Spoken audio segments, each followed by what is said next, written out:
ये जो व्यक्ति जो धरती छोड़ के चले जाते हैं, क्या सच में किसी भी आत्मा को बुला के उससे कुछ भी पूछा जा सकता है? मैं अपने 26-27 साल के अनुभव में एक बात दर्शकों से कहना चाहूँगा कि एकदम से इस चीज़ को स्टार्ट ना करते हैं। क्या सच में भूत प्रेत होते हैं, आत्माएं मतलब होती हैं? उनका हमेशा यही एक सवाल होता है। आप भी स्टूडियो में पधारी थी जी। तो मुझे एकदम से हवा का एक अलग सा झोंका लगा। तो ये प्लेन क्रैश जब हुआ तो जब मैंने यानी वो जो आत्मा जिनको मैंने बुलाया था तो पहले तो मुझे विश्वास नहीं था कि एग्जैक्टली वो आत्मा आ गई होगी। तो थोड़ा सा बताएंगे किस तरीके का मैटर हुआ था? मैंने कोशिश की, 1 घंटे में लगभग आत्मा आ गई। एक और प्रश्न मेरा, क्या कभी ऐसी आत्माओं को बुलाया कि बुला रहे हम किसी और को और कोई और आत्मा आ गई है? हाँ जी, ऐसा हुआ मेरे साथ कि मुझे जिन आत्माओं ने अपने संदेश में ही बताया, उन्होंने ये कहा कि हमारा उस देह से ममता मोह लगाव हो गया था तो हमें उसको छोड़ने में तकलीफ हुई थी। तो इसका मतलब ये जो आत्माएं हमें संदेश दे रही है उस लोक के विषय में बता रही है, तो क्यों ना उसको सच मानने में क्या कमी है।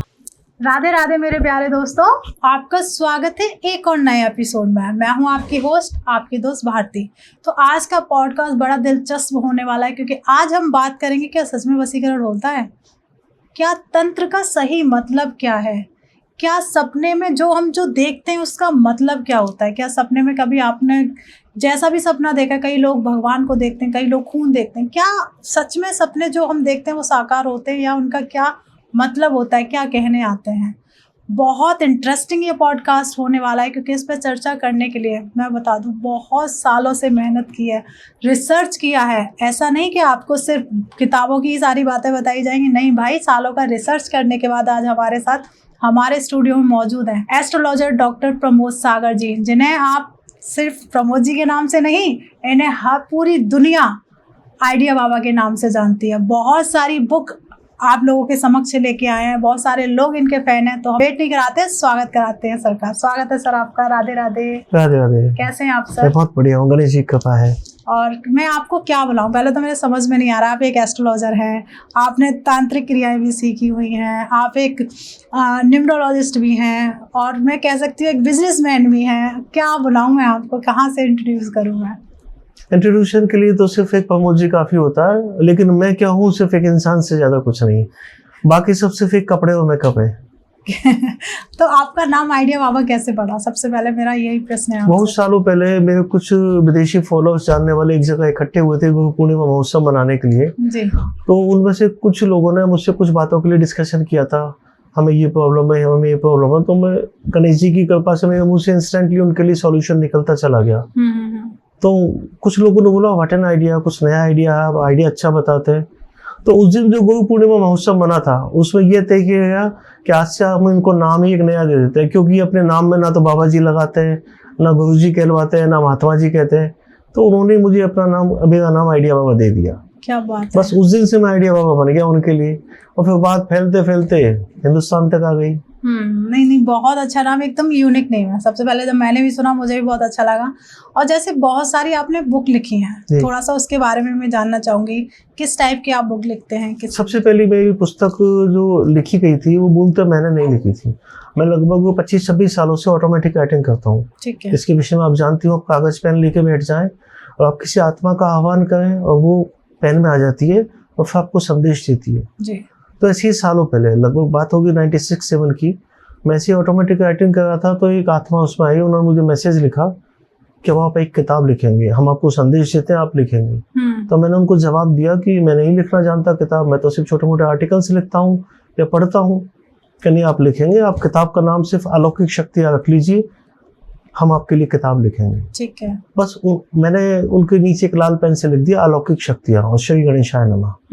उसके बाद प्रतिदिन आत्मा आती, 1 घंटे 2 घंटे वो पेन चलता और वो किताब के चैप्टर लिखती हुई चली जाती। और वो पूरी किताब, मेरी सबसे पहली प्रकाशित किताब अलौकिक शक्तियाँ हैं, अमेज़न फ्लिपकार्ट पर अवेलेबल भी है, लोग उसको देख सकते हैं। उसके प्रीफेस में भी मैंने वही लिखा है कि मेरा अपना इसमें कुछ नहीं है, जो कुछ भी लिखा गया आत्माओं ने मैसेज के द्वारा लिखवाया गया, क्रेडिट मुझे मिला है। Okay. तो वहाँ से जो जर्नी मेरी चालू हुई, उसके बाद पता नहीं वहाँ से यहाँ तक आज लगभग 450 मेरी पब्लिश्ड है, गूगल पे अवेलेबल है मेरी पुस्तक है। हिंदी, इंग्लिश, पंजाबी 3 भाषाओं में मैं लिखता हूँ। बल्कि मैं क्या लिखता हूँ, गणेश जी की कृपा से लिखाई जाती है वो, और पता नहीं क्या होता चला गया और कहाँ तक। मैं तो सिर्फ एक बीच में क्या कह सकते हैं, सिर्फ एक माध्यम बन के रह गया हूँ। क्या बात है वो चला है और मैं कठपुतली हूँ। ये आपका मतलब मैं कह सकती हूँ कि इतना लगाव गणेश जी के लिए और इतना मतलब हमेशा अपने हर एक काम के लिए गणेश जी के लिए कहते हैं। सबसे पहले जैसे ये जो व्यक्ति जो धरती छोड़ के चले जाते हैं, क्या सच में किसी भी आत्मा को बुला के उससे कुछ भी पूछा जा सकता है? जैसे आपने ऑटो राइटिंग की बात की है। भारती जी, सदियों से, युगों से इस मृत्यु लोक पे, इसको मृत्यु लोक इसीलिए कहा गया कि यहाँ पर देह की मृत्यु होती है। तो यहाँ से मृत्यु होने के पश्चात इस देह को छोड़ के अंदर जो कोई भी एनर्जी लेवल है, चाहे हम उसको आत्मा का नाम दे लें, वो कहीं तो जाती है ना, कोई तो उसका प्लेस होता होगा। अन्यथा 15 मिनट पहले हॉस्पिटल में एक बॉडी रखी है, डॉक्टर बोल रहा है सब कुछ ठीक है, और 15 मिनट के बाद वजन उसका वही ऑलमोस्ट 10-20 ग्राम कम हो गया जिसको आत्मा का वजन माना गया, लेकिन उस बॉडी डेड हो जाती है। तो क्लिनिकली वो प्रूव नहीं कर पाया कि उसमें से ऐसा क्या निकल गया। जो अभी तो ये अच्छा भला आदमी था, इसको कोई बीमारी नहीं थी, हम सिर्फ टेस्टिंग कर रहे थे, और अब ये डेड हो गया। बॉडी के जितने संचालन है वो सब बंद हो गए, अंगों के संचालन। तो वो जो कुछ निकल के गया या गई, जिसको हमने आत्मा का नाम दिया है, वो कहीं तो गई होंगी, और सदियों से और युगों से अनगिनत गई है, अनेक गई है। तो कोई तो उनका लोक है, और कहीं ना कहीं वो घूमती है। तो जब वो घूमती है तो कुछ अपूर्ण इच्छाओं, अपूर्ण वासनाओं, अपूर्ण कामनाओं, आकांक्षाओं के साथ भी जाती है। मरते वक्त व्यक्ति के मन में भी होता है। आप यहाँ से भी स्टूडियो से शाम को जाती है तो अगले दिन के कुछ सवाल रह जाते हैं आज के करने के, उस लड़की को ये बोलना था, उसको ये करवाना था काम। तो हम जब दैहिक रूप में ये सोच लेते हैं, शाम को अपूर्ण होते हैं जी। तो जब दैहिक से हम लोग आत्मिक रूप में आते हैं तो पूरे जन्म की, अनेक जन्मों की हमारे पास आकांक्षाएं, कामनाएं होती है जी। तो उनकी पूर्ति हो पाने और नहीं हो पाने की जद्दोजहद में वो जो ऊर्जा है जिसको अपने आत्मा का नाम दिया, वो भटकती रहती है। कई दफा उसको मुक्ति नहीं मिल पाती, कई दफा उसको बॉडी नहीं मिल पाती, देह यानी पुनर्जन्म। तो वो एक किसी खास लोक में या स्वर्ग नरक के बीच में जैसे ही कामना की गई है या कल्पना की गई है, वहां भी नहीं हम माने तो कहीं ना कहीं तो भटकती है वो। और वो जो बॉडी में रहने वाले लोग हैं उनके संग कनेक्शन करना चाहती है, ताकि मैं अपनी बातें बता सकूं कि मेरे मन में ऐसी बातें थी या ऐसी बातें हैं जी। तो उसके लिए वो माध्यम ढूंढती है। और वो माध्यम कोई भी हो सकता है, इसकी कोई विशेष विधि, क्रिया विधि, कोई साधना नहीं होती, कोई इसके डिप्लोमा कोर्सेज नहीं होते। सिर्फ आपको एकाग्रता के साथ बैठना होता है और उस या ब्रह्मांड में किसी खास आत्मा को या किसी आत्मा के साथ या कोई भी आत्मा के साथ कनेक्शन बनाने के लिए अपनी मानसिक एकाग्रता बनानी होती है। वो आप तक कांटेक्ट करेगी। लेकिन मैं अपने 26-27 साल के अनुभव में एक बात दर्शकों से कहना चाहूँगा कि एकदम से इस चीज़ को स्टार्ट ना कर दें, क्योंकि कभी हम तो एक अनजाने में सोच बैठते हैं हम फलानी आत्मा को बुला लेंगे, उसके साथ ये मजाक की बात करेंगे, उससे गठागन जान लेंगे, उससे ये कर लेंगे, और क्या पता उनके साथ कोई ऐसी भी हो, कोई बैड एंटिटी, कोई ऐसी भी आत्मा हो जिसकी बैड थिंग्स हो, बैड थॉट्स हो, उसकी सोच हमारे अनुकूल ना हो और वो आ जाए, पीछा छुड़ाना मुश्किल हो जाए। बिल्कुल। इसलिए मेरा व्यक्तिगत मानना है जब कभी भी कोई लोग ऐसा कोशिश करें और बहुत ज़्यादा उनके मन में जुनून आ गया तो सबसे पहले अपना जो भी दिवंगत नज़दीकी, वो माता पिता, दादा दादी, कोई व्यक्ति, बचपन का दोस्त, कोई पत्नी, कोई भाई बहन, चाचा चाची, इनको बुलाने की कोशिश करें। तो एक चीज़ और मुझे सबसे, मेरा क्या ऑडियंस का ही सवाल रहता है, क्या सच में भूत प्रेत होते हैं, आत्माएं मतलब होती हैं? उनका हमेशा यही एक सवाल होता है। तो अभी मैं जब ये अंदर घुसा था, आप भी स्टूडियो में पधारी थी, तो मुझे एकदम से हवा का एक अलग सा झोंका लगा। तो आपको इस वक्त हवा कैसी लग रही है, गर्म या ठंडी? अभी एसी चल रहा है तो ठंडी लग रही है। मतलब मुझे तो एसी तो चल रहा है, वो तो फेंक ही नहीं पा रहा हवा, क्योंकि उस हवा का कोई कलर तो आ ही नहीं रहा, न लाल, न नीला, न पीला। तो आप कैसे इस बात का वजूद बता सकती है कि हवा ठंडी है? बॉडी टेम्परेचर से पता चला है, बॉडी से टच आपको महसूस हो रहा है, राइट। तो ये भी तो वायवीय शक्तियां हैं, भूत प्रेत आत्माएं, इनके पास कोई बॉडी तो है ही नहीं है, इनको महसूस किया जा सकता है। इनको देखने के लिए दिव्य चक्षु की आवश्यकता होती है, जिनके लिए दीर्घकालीन साधनाओं की जरूरत पड़ती है, जो हमारे आप जैसे आम लोगों के लिए कोई विषय नहीं बनता। हाँ, भगवत कृपा से कोई हमें दिव्य चक्षु मिल जाए, या हम लोग प्रतिदिन जो भगवान की भक्ति और साधना करते हैं या उपासना करते हैं, उससे हमारे दिव्य चक्षु खुल जाएं, तो हमें ऐसी शक्तियां, ऐसी एंटिटीज, ऐसी भूत प्रेत आत्माएं सहज में दिखाई पड़ेंगी। क्योंकि लाखों नहीं करोड़ों तो इतने से स्टूडियो में, इतने से हिस्से में है ही है, इतने अनेकों सालों और युगों से जिनकी मौत हुई है, वो कहाँ जाएंगी? कुछ यहाँ, कुछ वहाँ। बस महसूस हमें हमेशा होती है। एक जैसे मैं आपको उदाहरण बताता हूँ, आप कहीं जाते होंगे, एकदम से आपका पाँव स्लिप होते होते रह जाता है, आप सोचेंगे थैंक गॉड, राइट, भगवान फिसलते फिसलते बच गई। हाँ, तो वो कैसे बच गई? आप तो फिसल ही चुकी थी ना, कोई तो थी एक अदृश्य शक्ति जिसने आपको संभाल लिया कि नहीं अभी फिसलने का वक्त नहीं आया, आज तो आपके बचने का वक्त है। बस वही वो सहायक शक्तियां होती है जो कुछ लोग कहते हैं ना, आपने इतनी भक्ति की, इतना मंत्र पूजा पाठ करते हैं, क्या पा लिया उससे, क्या फायदा हुआ? इतने फायदे क्या कम है क्या? बहुत है। कि एक्सीडेंट होता है, आप ऐसे केसेस आजकल देखते हैं मीडिया में, एक्सीडेंट हो गया गाड़ी का, 20 लोग थे, 19 की मृत्यु होगी, एक बच गया, या एक की मृत्यु होगी, 19 बच गए। तो बाकी सहायक शक्तियों ने बचा लिया ना उनको। और फिर उनके मुकद्दर में जो चीज थी कि इतने लोगों को एक साथ जाना था, एक की उनकी वजह से इतने लोगों का बचना था, वो बचा हुआ। जैसे आप एक केस देखिए भी, अहमदाबाद में प्लेन क्रैश का हुआ था। इस विषय पे अभी हम लोग बात करेंगे, क्योंकि मैंने किसी के कहने पे, जयपुर में मेरे को जानने वाले हैं, मैंने उनकी फैमिली के किसी मेंबर की डेथ हुई थी उस प्लेन क्रैश में, उनकी आत्मा को बुलाया था, तब मुझे सच्चाई मालूम चली थी वो प्लेन क्रैश में क्या मैटर हुआ था। तो थोड़ा सा बताएंगे किस तरीके का मैटर हुआ था? वो प्लेन क्रैश जब हुआ तो जब मैंने, यानी वो जो आत्मा जिनको मैंने बुलाया था, तो पहले तो मुझे विश्वास नहीं था कि एग्जैक्टली वो आत्मा आ गई होगी। तो उसके फैमिली वाले जब मेरे पास आए थे तो उन्होंने कहा कि सर हमने आपका बहुत नाम सुना, आप ऐसे आत्मा बुला देते हैं। मैंने कहा जी मैं प्रोफेशनल नहीं हूँ, आपका विशेष केस था, तो चूंकि आप जिस लेडी के बारे में बताए वो आपके अपनी फैमिली की, और आप उससे कुछ पूछना चाहते हैं, तो मैं कोशिश कर सकता हूँ, आना नहीं आना उनके ऊपर है, क्योंकि मैं आत्मा को बुलाने के लिए एक अभ्यास करने वाला साधक हूँ ना, उसका मालिक तो नहीं हूँ। मैंने कोशिश की, 1 घंटे में लगभग आत्मा आ गई। तो जैसे मुझे संदेश मिला कागज पेन पे कि वो आत्मा आ गई है, और महसूस हुआ कि कोई शक्ति आसपास है, कोई हवा है आसपास, ऐसी ऊर्जा, तो मैंने कहा जी लग रहा है शायद वही आ गई है। तो आप ऐसा कीजिए, कुछ सवाल दोहराइए जो सिर्फ आपको पता हो कि उनके विषय में, कि जैसे आपको क्या खाना पसंद है, आप गई थी जब आपने कपड़े कौन से पहने थे, आपके अटैची में क्या जमा हुआ था, जो सिर्फ आप लोगों को बताओ, मैं तो आपको भी नहीं जानता जी। तो उन्होंने कहा जी मैं पूछता हूँ। तो 3-4 लोग वो आए थे फैमिली से, उन्होंने कहा ऐसे ऐसे बात है, पूछा। तो जो मुझे कान में जो इंट्यूशन आया, जो संदेश सुनाई दिया, मैंने उस आत्मा से रिक्वेस्ट किया, मैंने कह दिया वही है जो इन्होंने बुलाया, आप बुलाने पे आई, तो आपका स्वागत है, मैं सम्मान करता हूँ, कर पाए जो पूछ रहे हैं वो संदेश है, ठीक है। तो सवाल जवाब जब क्लियर हुए, उनको मालूम, उन्होंने कहा जी हाँ जी ये वही है, ये जवाब सिर्फ हमको ही पता थे। तब हमने उनसे पूछा, तो आत्मा ने लिखने से मना किया, उसने क्रॉस का निशान लगा दिया। हमने कहा मुझे बताइए प्लेन क्रैश में क्या हुआ, ये आपके फैमिली वाले जानना चाहते हैं। उसने कहा क्रॉस। मैंने कहा इसका क्या मतलब, आप जवाब नहीं देना चाहती? उन्होंने कहा नहीं, मैं आप सब लोगों को महसूस करवाऊंगी, मैं जो सवाल का जवाब दूंगी मैं लिख के नहीं बताऊंगी। तो मैंने उनके फैमिली वालों को किया, क्या आप महसूस करने को तैयार है, डरेंगे तो नहीं? उन्होंने कहा हाँ जी। तो जो मुझे आवाज़ें सुनाई दी, जो मुझे एहसास हुआ कि इस तरह का कुछ बोला जा रहा है, वही उनकी फैमिली वालों को हुआ। तो उस आत्मा ने बताया कि प्लेन टेक ऑफ करने से पहले उसका एसी बंद था, सफोकेशन और तकलीफ हमको हो रही थी, और 4-5 लोग उस वक्त बेहोश हो भी चुके थे ऑलमोस्ट। हमने बहुत जेंटली रिक्वेस्ट किया, तब तक भी एसी चालू नहीं किया गया था। अब आई डोंट नो, मुझे भी नहीं पता, मैं उस प्लेन में नहीं था, या मुझे ज्यादा घटनाएं भी नहीं पता थी। फिर मैं टीवी भी, न्यूज चैनल्स वगैरह नहीं देखता, तो मुझे मीडिया की भी नॉलेज नहीं थी कि न्यूज में क्या चल रहा है। तो मैंने कहा भाई मैं आत्मा से पूछ के बताता हूँ ये क्या कहती है। तो आत्मा ने बताया कि कुछ टेक ऑफ करने के थोड़ी देर बाद हमको मालूम चल चुका था सभी पैसेंजर्स को कि प्लेन में गड़बड़ है। क्योंकि जिस तरह से प्लेन में हड़बड़ाहट होने लगी, हड़बड़ाहट का मतलब धड़ धड़ की आवाज जैसे रोडवेज की बसेज में होती है, डीटीसी बसों में होती है।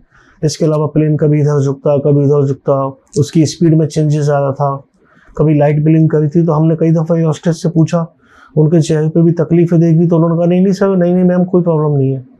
और कुछ देर बाद एक पैसेंजर ने बताया कि एक साइड का जो पहिया है वो खुल के निकल के गिर चुका है। हमने पूछा भी तो उन्होंने कहा नहीं ऐसा नहीं हुआ है। और वो पैसेंजर बोल रहा है नहीं मैंने अपनी विंडो में से देखा है वो प्लेन का पहिया खुला है, फिर वो थोड़ा अटका है और निकल कर गया है। और कुछ देर के बाद तो ये घटना हो ही गई थी। तो आत्मा ने ये कहा कि उसमें फिर हमारे संग ऐसा हुआ, और मुझे एकदम से धक्का लगा। मैं चूंकि बुजुर्ग थी, थोड़ी एजेड थी, तो मेरा सिर आगे की सीट पे टकराया। तो मेरा सिर जैसे आगे की सीट पे टकराया, एकदम से मेरी दादी मेरे पास आके खड़ी हो गई। अच्छा। और उसने कहा बेटा चिंता मत कर, लेने आ गई मैं तुझे। तो बस तब से मैं आज तक अपनी दादी के साथ हूँ, और अभी भी मैं अपनी दादी के साथ ही आई हूँ आप लोगों के पास। अच्छा। तो इस बात से मैं भी इस बात को एक समझ पाया कि हमारे जो पूर्वज, जिनकी जो पहले दिवंगत हो चुके हैं, जिनको अभी तक मोक्ष नहीं मिला या जिनको कोई पुनर्जन्म नहीं हुआ, वो मौजूद होते हैं, वो अपने बच्चों का ख्याल रखते हैं। तो यहाँ आप सोच लीजिए, जो लोग कहते हैं ना कि पितृदोष होता है, आपके पिता आपको तकलीफ दे रहे हैं, वो तो हाथ पकड़ने पहुंच गई थी, बल्कि हो सकता है यदि उनकी मृत्यु का समय नहीं आया होता तो शायद दादी बचाने ही पहुंची होती। सही बात है। तो कैसे कोई पिता अपने बच्चों को तकलीफ दे सकता है? एकदम सही बात कह रहे हैं आप। तो ऐसे ही आपने सुना होगा, क्योंकि थोड़ा सा आत्माओं को लेकर डिस्कस हो ही रहा है, तो एक और प्रश्न मेरा, क्या कभी ऐसी आत्माओं को बुलाया कि बुला रहे हम किसी और को और कोई और आत्मा आ गई है? हाँ जी, ऐसा हुआ मेरे साथ। मैंने एक दफ़ा, मेरे जो बड़े घनिष्ठ मित्र, बचपन के मित्र, उनकी माताजी का देहांत हो गया था।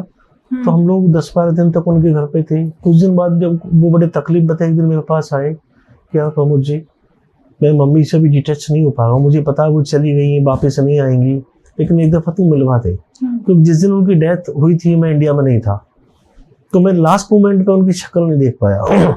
मैं एक दफ़ा ही चाहता था कि उनके मन में क्या है, वो जो मुझसे बात करना चाहती थी या कहना चाहती थी। तो मेरी मम्मी को आप बुलवा दीजिए, और बुलवाने के बाद मैं एक दफ़ा उनसे पूछना चाहता हूँ। तो मैंने उसको रात को 11:30 बजे बुलाया। मैंने कि हम लोग पास में घर है तो हम लोग साथ में बैठते हैं और कोशिश करते हैं मम्मी जी आ जाए। अब चूंकि उनकी मम्मी मुझे भी बचपन से जानती थी, मुझे भी बेटा मानती थी, मैंने वैसा ही कह के बुलाया। मैंने कहा मम्मी आप आ जाइए, ये आपसे कुछ बात करना चाहता है, मम्मी आप आइए। वो भी बुला रहा था। अब आप यहाँ हंसी की बात समझिए या खुशी की बात या अफसोस की बात या कुछ बदलाव की बात, कि उनकी नहीं, मेरी मम्मी जी आ गई। क्योंकि मेरी मम्मी को भी डेथ हुए काफी समय हो गया, लेकिन मैं चूंकि उन चीजों को दिमाग से निकाल चुका था। इसलिए निकाल चुका, जब वो जा चुकी है उस विषय में रोने धोने कलपने से कोई फायदा नहीं। जीवन को लेकर आगे तो बढ़ना है ही है। और मैं बहुत ज्यादा छोटा था जब उनकी डेथ हुई थी, तो मुझे इतना तो याद है छोटेपन में कि वो कैसी लगती, कैसी दिखती थी, क्या बोलती थी, क्या खाती पीती थी। अब चूंकि मारवाड़ी सेठानी थी तो वो लुक तो मालूम ही था उनका जी। लेकिन मैं इतना छोटा सा था कि मुझे ये नहीं पता था कि वो उनकी पास्ट टाइम, मतलब जो उनकी बैचलर लाइफ क्या थी। तो वो मेरे से आती बोलती है, जैसा वो बचपन में मुझे जिस नाम से कहती थी, तो आते ही जैसे उन्होंने वो संदेश लिखा, सबसे पहले तो मैं चौंक गया कि इसकी मम्मी को तो पता ही नहीं मेरा बचपन का नाम। जो मेरी मम्मी ने मेरे लिए रखा था उससे वही कहती थी मुझे इस नाम से। तो मैंने पूछ के चौंका, मैंने कि मम्मी? उसने कहा हाँ बेटा मैं तो आया हूँ, तूने बुलाया था ना। अब यहाँ ऐसा कॉन्फ्लिक्शन हो गया कि मैं बुला रहा था मम्मी जी, मैं उनकी माँ को मम्मी जी कहता था। अच्छा। और वो भी बुला रहा था मम्मी, वो भी मम्मी जी बोलने लग गया था। मैंने उसको कहा मम्मी को बुलाना। अब जबकि वो अपनी मम्मी को मम्मी कहता है, मैं भी अपनी मम्मी को मम्मी कहता हूँ। दोनों ने मम्मी जी को बुलाया, वो एक ही मम्मी जी आ गई। अच्छा। तो फिर मेरी मम्मी के साथ संवाद कायम हुआ, तो उन्होंने उनकी मम्मी के विषय में बताया। अच्छा। कि बेटा अभी वो ऊपर गई नहीं है, इसलिए तड़पो मत, परेशान मत हो, जब तुम्हारे 5 महीने पूरे हो जाएंगे। हम लोगों के मारवाड़ियों के यहाँ लगभग 13 दिन का 12 दिन का ही काम नहीं होता है, 5 महीने का ही होता है, लगभग 21-22 दिन का। अच्छा। उस समय माना जाता है कि तब आत्मा इस लोक को छोड़ती है। जैसे गरुड़ पुराण में लिखा गया है कि जब शरीर व्यक्ति छोड़ता है तो आत्मा तड़पती है, तो जो रिचुअल्स किए जाते हैं कि पिंडदान हो गए, वो 13 दिन लगातार कुछ एक तरीका होता होगा, आई डोंट नो। तो क्या वो सच में तब एक आत्मा एक छोटा सा अंगूठे के बराबर शरीर लेती है? मैं गरुड़ पुराण में बस इतना ही पढ़ा है मैंने। तो आत्मा का कोई साइज या कोई वजन इस विषय में तो मैं नहीं कहूँगा, क्योंकि मैंने जब भी किसी आत्मा को अपनी नंगी आंखों से देखा या महसूस किया, मुझे तो वही उसी साइज की दिखाई दी जैसे हम और आप लोग होते हैं। तो क्या तड़प होती है आत्मा? तड़प जैसी बात मुझे सिर्फ कुछ एक आत्माओं ने अपने व्यक्तिगत अनुभव बताए कि जब हमें कोई लोग लेने आए थे, जिनको हम लोग यमदूत के नाम से भी जान सकते हैं, देवदूत भी हो सकते हैं, तो हमें कुछ हवाएं, किसी ने कहा कि काली छाया थी, किसी ने कहा कि सफेद रोशनी थी, कि हमें लेने आई। लेने आने के लिए सभी ने कहा, चाहे मैंने किसी भी जाति धर्म वाले लोग जो मेरे पास आते हैं मिलने और जो इस विषय में बात करवाते हैं, आत्माओं को बुलवाते हैं, तो उनके लिए जब कभी भी कोई आत्मा आई या उनके नज़दीकी लोग आए तो उन्होंने यही एकमात्र कॉमन बात कही कि हमें लेने के लिए 2 लोग 4 लोग, मतलब जो छाया या रोशनी आई और वो हमें लेके किसी एक जगह पे ले गई, खुले मैदान में या कहीं पे। तो कुछ 1-2 या ज़्यादा से ज़्यादा 5-6 कुछ ऐसी आत्माओं ने कहा कि हमने जब अपनी बॉडी छोड़ी तो हमें बड़ी तकलीफ हुई थी, लेकिन उन सबके बीच में कॉमन एक सवाल जवाब ये भी था कि हम उस बॉडी का मोह नहीं छोड़ पा रहे थे, इसलिए हमें उस बॉडी को छोड़ने में बड़ी दिक्कत हुई, बड़ी तकलीफ हुई। किसी ने ये नहीं कहा मुझे अलग से कोई जवाब कि इस वजह से हमें तकलीफ थी। अच्छा। तो उनकी जो तड़प थी उस देह के प्रति, उस बदन के प्रति, उस शरीर के प्रति उनका जो मोह था, बस वही था। किसी ने ये भी नहीं कहा कि उन रिश्तों के टूटने की वजह से या उस दुनिया को छोड़ने की वजह से। सभी 5-6 आत्माओं ने एक ही कॉमन बात कही कि उस देह से हमें इतना लगाव हो गया कि उसको छोड़ने में हमें तकलीफ हुई थी। तो ये जो आपने तड़पने वाली बात कही, विद्वान लोगों ने क्या अनुभव किया मुझे नहीं पता, मैं जानता भी नहीं उस विषय में, या पुराणों में जो लिखा पढ़ा मैंने उस चीज़ को देखा, जाना, समझने की कोशिश की, लेकिन मेरा निजी अनुभव ये कहता है कि मुझे जिन आत्माओं ने अपने संदेश में ही बताया, उन्होंने ये कहा कि हमारा उस देह से ममता, मोह, लगाव हो गया था, तो हमें उसको छोड़ने में तकलीफ हुई थी। हाँ, साइज नहीं बताया उन्होंने कि हमारा साइज क्या था, ये कॉमन बात कही थी। किसी ने कहा था 2 काली छाया लेने आई, किसी ने कहा 4-5 सफेद रोशनी हमें लेने आई। तो ये बहुत बड़ा विषय है, कभी हम लोग एक अलग पॉडकास्ट करेंगे। बिल्कुल, लाइफ आफ्टर डेथ। हाँ। सचमुच बड़ा मजेदार है। मेरे जीवन के 26 साल का अनुभव आपके सामने खोल के रख दूंगा मैं। नहीं, मैं यही कह रही थी क्योंकि आज जो हम पॉडकास्ट रख रहे हैं, सर की जितनी क्वालिटीज हैं उसमें से थोड़ा हम निकालने वाले हैं, तो इस पर वाकई एक बड़ा पॉडकास्ट, क्योंकि मेरे बहुत सारे सवाल आ रहे हैं। लाइफ आफ्टर डेथ में मैं सबसे पहले बातें वहीं से स्टार्ट करूंगा।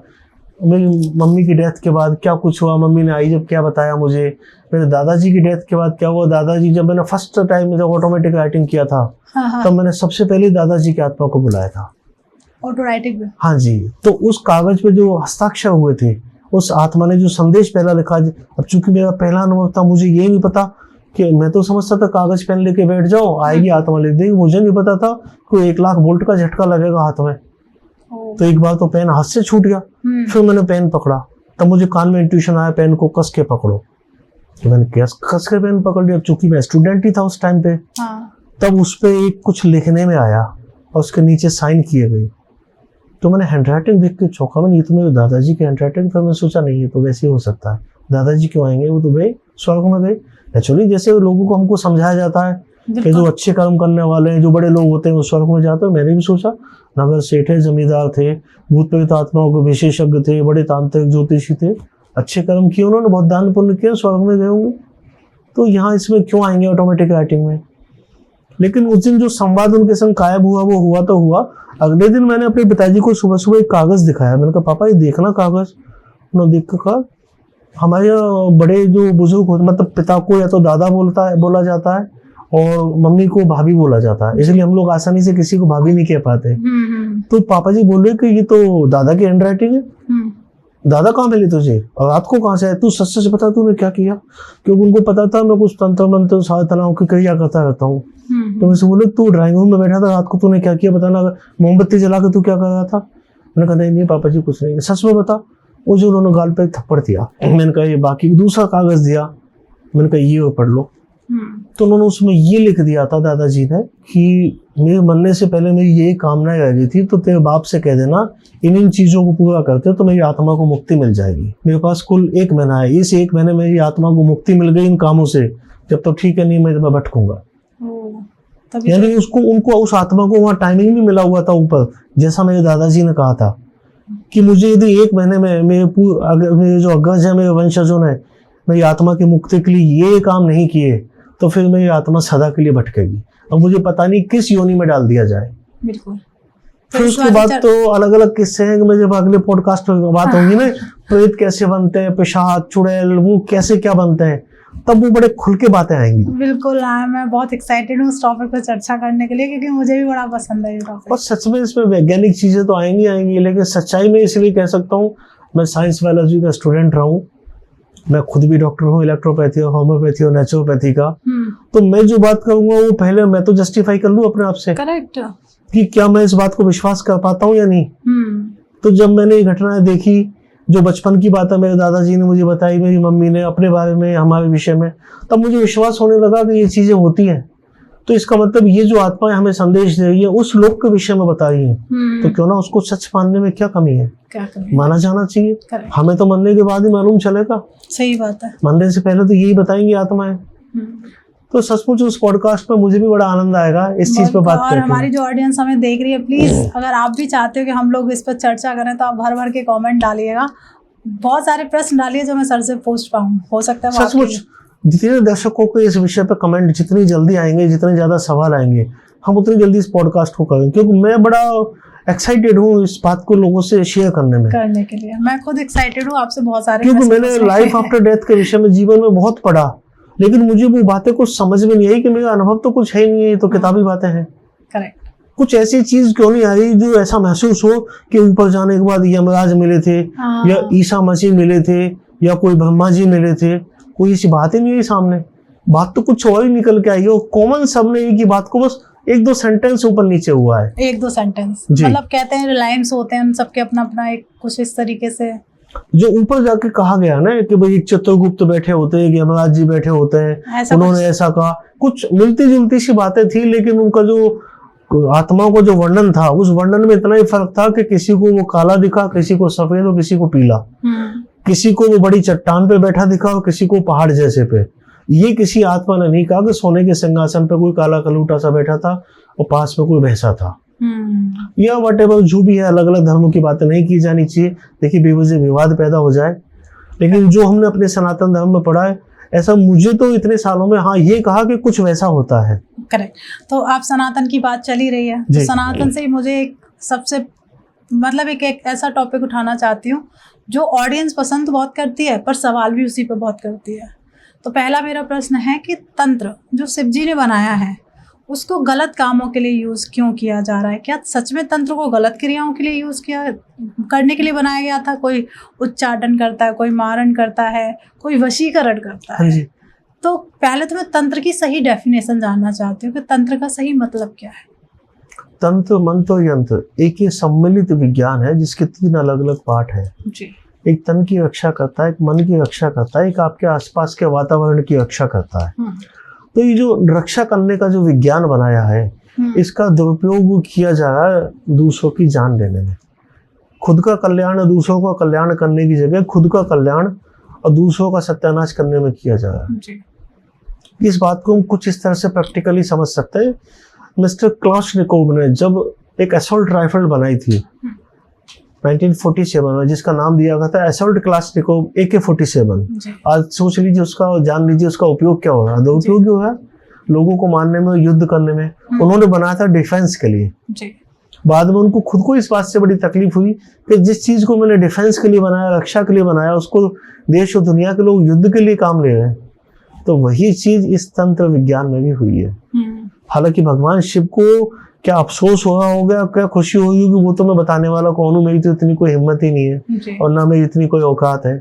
लेकिन मैं इतना जो एक अपने अनुभव से बता रहा हूँ कि जिसने भी ये बात रची, भगवान शिव ने जिस तरीके से विज्ञान बनाया, उसका मूल तो यही था, रक्षा और जन कल्याण।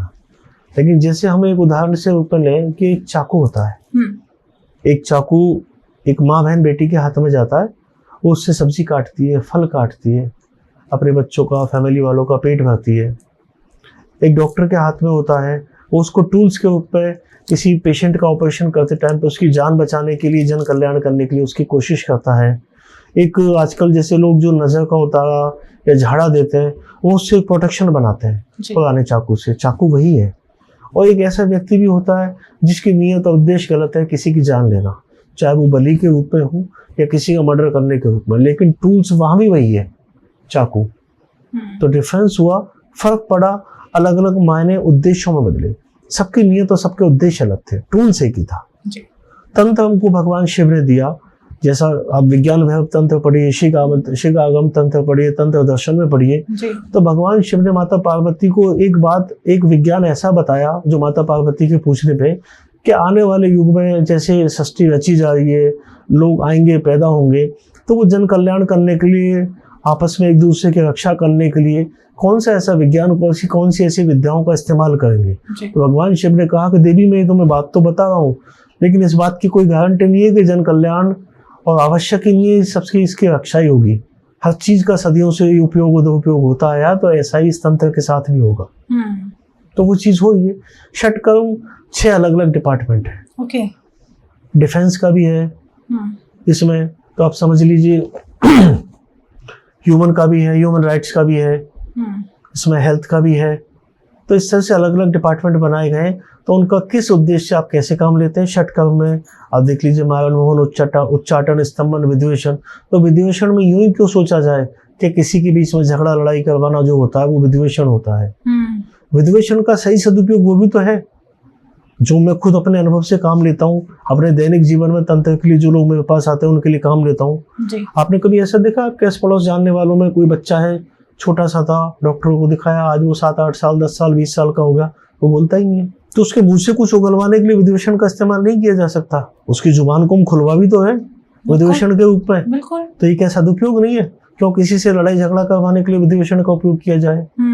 स्तंभन शक्ति है। हमें यदि ये एसी सही चल रहा है और हमारे हिसाब से टेम्परेचर है, तो रिमोट कंट्रोल से हम इसको यही स्तंभित कर सकते हैं ना कि ठीक है, दिस इज इट, इतना ही स्विंग, अब हमें स्विंग ही नहीं चाहिए, ये हवा का एंगल भी ठीक है और टेम्परेचर भी ठीक है। तो ये क्या स्तंभन का उपयोग नहीं हुआ? बिल्कुल हुआ। एक प्रैक्टिकली समझ लीजिए, स्तंभन शक्ति का ऐसे भी उपयोग किया जा सकता है कि किसी भी चीज के ज्यादा देर तक ठहराव और उस चीज को स्तंभित करने के लिए, जड़वत रखने के लिए स्तंभन शक्ति का, स्तंभन तंत्र के स्तंभन सेक्शन का उपयोग करने के लिए। रही बात मारण की, उस विषय पर मैं बात नहीं करना चाहूंगा। आम आदमी के काम का कुछ भी नहीं होगा, क्योंकि उसका हमेशा से दुरुपयोग होता आया है। जबकि जब देवयुग था, जब सतयुग था, या उससे भी पहले की बात करें, जब भगवान शिव ने माता पार्वती को ये बात सुनाई थी, तब उस वक्त तो असुर होते थे, देवता और राक्षस। तो नेचुरल सी बात थी, जो देवता हैं, जो भगवान है, जो असुर हैं, वो राक्षसों का मारने के बाद ही इस पृथ्वी को ठीक कर सकते हैं, या ब्रह्मांड को, या जितने भी उस वक्त का युग था, उस युग के लोगों को बचाने के लिए राक्षसों का नाश करेंगे। उस वक्त मारण का उपयोग था जी। आज तो दुरुपयोग ही होना है। आपकी किसी से पड़ोसी से दुश्मनी भी होगी तो सबसे, आप गुस्से में आ गई, आपका ब्लड प्रेशर हाई हो गया, आप हाइपर हो गई, तो सबसे पहले आपके मुंह से यही निकलेगा, साले को मार दिया जाए। गाने में ये आ गया, मार दिया जाए, छोड़ दिया जाए। तो ये भी तो तंत्र से कहीं ना कहीं प्रभावित है, जो बात करते हैं कि मारण किया जाए या इसका वशीकरण किया जाए। अब वशीकरण की चर्चा चली रही है, क्या सच में किसी को वश में किया जा सकता है? इस बात का 2 तरीके से जवाब दिया जा सकता है जी। आप तंत्र का जो मूल विज्ञान है, जो भगवान शिव ने अपने मुंह से उत्पत्ति की थी जिसकी, उसके आधार पर बताऊं या उसका प्रैक्टिकली जवाब दूं? आधार दोनों ही चाहिए मेरे को, प्रैक्टिकल भी चाहिए। मूल आधार यदि हम तंत्र को लेकर चलते हैं तो हाँ, किसी का भी वशीकरण किया जा सकता है, लेकिन उसके लिए आपको तंत्र का उतना बड़ा ज्ञानी, उतना बड़ा विशेषज्ञ, और आपकी तांत्रिक शक्तियां उतनी आपके आसपास जागृत होनी चाहिए। साथ में आपके ऊपर इष्ट कृपा और आपके ऊपर दैवीय कृपा होनी चाहिए। लेकिन उसमें भी किसी को भी नहीं होता। हाँ, वश में किया जा सकता है। नहीं तो आप यहाँ बैठ कर सोच सकते हैं डोनाल्ड ट्रंप को वश में कर लूं, अमेरिका मेरे हाथ में आ जाएगा। चाइना को वश में कर लूं या पड़ोसी देश को वश में कर लूं, लड़ाई झगड़े बंद हो जाएंगे, नकली सामान आना बंद हो जाएगा हिंदुस्तान में। लेकिन प्रैक्टिकली बात में करूं तो मेरे जीवन का दीर्घकालिक अनुभव कहता है, बिना आपकी सहमति के मैं आपको वश में करना तो दूर है, आपसे अच्छे से खुशी खुशी बात भी नहीं कर पाऊंगा, फॉर्मली बैठा हूँगा। इतना जितना आपने मुझे स्टूडियो में बैठने के बाद फ्रीडम दी ना, कि मैं आप मुझसे कोई भी सवाल करें, मैं आपको उसका कैसा भी जवाब दे सकूं, लेकिन वास्तविक और सही जवाब दूं और विवरण के साथ दूं। तो आपने जो फ्रीडम दी इसमें, यानी आपकी सहमति थी कि आप जो पूछेंगी मैं उसके बाद जो आपको जवाब दूंगा, अपना जो एनर्जी लेवल एक्टिवेट करूंगा। तो उसको यूं समझ लीजिए कि मैं आपको वशीभूत करना चाहता हूँ, वश में करना चाहता हूँ, तो उसमें आपकी सहमति शामिल थी कि अब मैं जो जवाब दे रहा हूँ उसमें आपको इफ एंड बट्स नहीं करेंगी। तो प्रैक्टिकली जवाब यही है, किसी को वश में करना तो बात अलग है, लेकिन किसी को आकर्षित करने के लिए, किसी को मोहित करने के लिए, या उस लेवल तक लाने के लिए भी सामने वाले की सहमति कम या बेशी ज्यादा होना आवश्यक बहुत है। बिल्कुल, मतलब कह सकते हैं कि वशीकरण ऐसे ही नहीं कि कोई रेमेडीज बता दो उससे वशीकरण हो जाएगा, सामने वाले की रेमेडीज से कभी भी वशीकरण नहीं होता, टोटकों से वशीकरण नहीं होता। कुछ तांत्रिक क्रियाएं हैं जिनसे वशीकरण का काम किया जा सकता है, लेकिन उन विशेष केसेज में पति पत्नी के बीच में अनबन है, या अनबन से ज्यादा बड़ी बात हो गई है कि वो सालों से कुछ छोटी गलतफहमियों को पाल के अलग अलग रहते हैं। बॉस और उसके नौकर कलीग में अनावश्यक गलतफहमियां हो जाने से, वो जो कलीग है उसकी कोई जॉब पे आन पड़ी हो, या बॉस है उसकी कंपनी पे कोई इफेक्ट पड़ रहा हो, वहाँ वशीकरण जायज है। पति पत्नी के बीच में वशीकरण जायज है, या कहीं कोई व्यक्ति अनावश्यक रूप से आपका शत्रु बना हुआ, उसने गलतफहमियां पाल ली हो। जैसे ज्यादातर किससे आप देखने को मिलेंगे, आपको अड़ोसी पड़ोसी करेक्ट, किसी न किसी बात पे यूं ही जल जाएंगे, यूं ही दुश्मनी पाल बैठेंगे, ये क्यों आगे बढ़ रही है, ये क्यों आगे बढ़ रहा है। तो ऐसे केस में जब आपको लग रहा है कि उसकी वजह से आपको तकलीफ हो रही है, तो शत्रु को नष्ट करने की जगह उसको वश में करना ज्यादा अच्छा है। आपके अनुकूल हो जाएगा तो एक पड़ोसी आपका सच्चा सपोर्टर बन जाएगा ना। सही बात है। और आप राजनेता है तो आपका वोटर बन जाएगी वो फैमिली। करेक्ट। तो मेरा तो मानना है वशीकरण का उपयोग और वशीकरण किया जाना इस तरह से सही भी है, जायज भी है, और किया भी इसी तरह से जाना चाहिए। ओके। हाँ, जब जिस पॉडकास्ट में हम टोटकों पे या वशीकरण की शक्तियों पे या वशीकरण तंत्र पे बात करेंगे, तब जो हमारे दर्शक जानना चाह रहे होंगे, उत्सुकता होगी कि क्या कुछ टोटका बता दिया जाए, कोई रेमेडी बता दी जाए, वो उसके लिए आप तैयार हो जाइए, सवाल भेजिए, कमेंट कीजिए, तब हम वशीकरण पे एक टोटका करेंगे, एक पॉडकास्ट करेंगे जिसका नाम ही होगा महावशीकरण पॉडकास्ट। क्या बात है।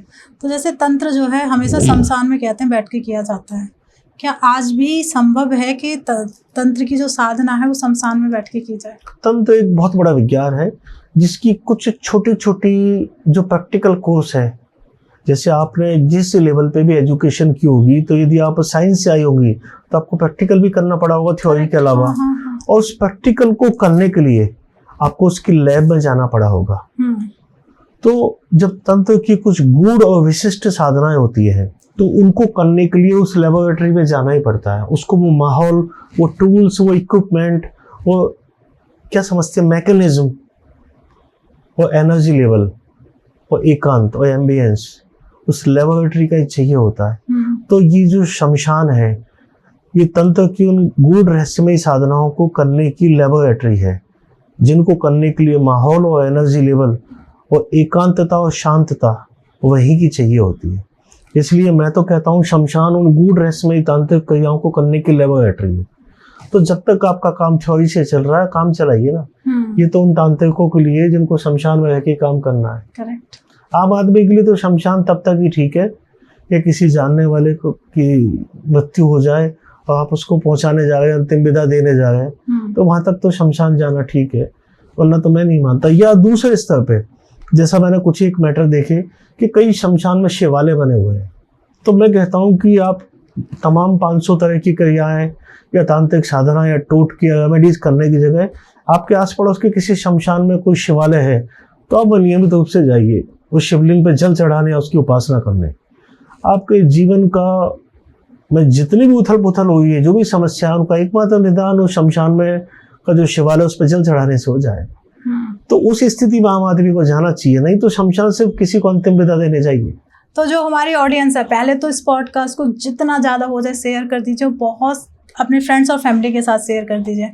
और प्लीज़ कमेंट बॉक्स हमारा खुला हुआ है आपके ना, हम जैसे आइडिया बाबा के साथ हमने बहुत सारे टॉपिक कवर किए हैं, उन्होंने बड़े डिटेलिंग में बहुत डीप में जाके मेरे हर प्रश्न का बहुत अच्छे से आंसर दिया है। पर हो सकता है हमारी ऑडियंस के पास बहुत सारे सवाल इकट्ठे हो गए हों, बहुत सारे विचार हैं उनके, और पूछना चाहते हैं आप सर से और जानना चाहते हैं कि मैं सर के साथ किस टॉपिक पे पॉडकास्ट करूं। और आपके जितने ज़्यादा सवाल हैं उतने ज़्यादा अगर आप कमेंट करते हैं और पूछना चाहते हैं तो हम आइडिया बाबा को फिर से इनवाइट करेंगे, उन्हें बुलाएंगे और उनसे बहुत डीप में डिस्कस करेंगे, क्योंकि उनका हर एक सवाल का जो आंसर देते हैं बड़ा डीप में जाकर देते हैं। और हर आपकी जो त्रुटि होती है ना कि ये चीज़ और जाननी चाहिए, तो उसके पूरे ख़त्म कर देते हैं। हर एक सवाल इतने अच्छे से आपको एक्सप्लेन करेंगे, जैसे मैं संतुष्ट हो गई आप भी संतुष्ट हो जाएंगे। तो मिलते हैं एक नए एपिसोड में। जब तक आप अपने घर में स्वस्थ रहें, मस्त रहें। राधे राधे।